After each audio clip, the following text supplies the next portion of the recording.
उधर बांग्लादेश की प्रधानमंत्री शेख हसीना ने भारत के सामने अपने देश के 2 बंदरगाहों का इस्तेमाल करने की पेशकश रख दी।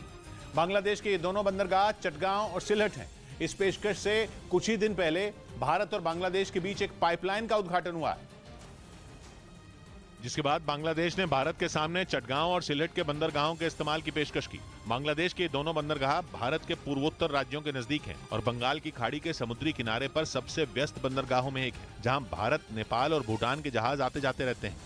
यानी बांग्लादेश ने खुद पहल की और भारत से उन 2 बंदरगाहों का इस्तेमाल करने को कहा, जिन्हें बंगाल की खाड़ी के रास्ते व्यापार करने वाला हर देश इस्तेमाल करना चाहता है। लेकिन बांग्लादेश की प्रधानमंत्री शेख हसीना का कहना, उनकी नई पेशकश भारत और बांग्लादेश की नजदीकी बढ़ा देगी।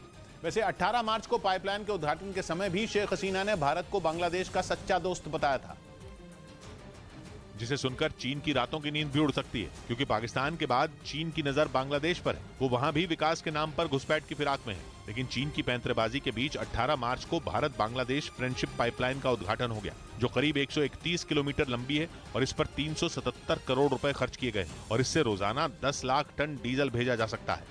यही वजह रही कि इस पाइपलाइन का उद्घाटन होते ही बांग्लादेश भारत के करीब आ गया और अब वो इस दोस्ती को नए मुकाम पर ले जाने की तैयारी में है। मुकाबले में जो सूरजमुखी नहीं होती तो धूप नर्म ही होती, कड़ी नहीं होती। सौबात की एक बात कही सरवत ने, हमारे अपने ही होते नगर वतन गद्दार, तो गुलामी नाम की लानत बची नहीं। मिलते हैं कल, घड़ी जब इशारा करेगी 9 बजे रात का, वक्त फिर होगा 100 बात की एक बात का।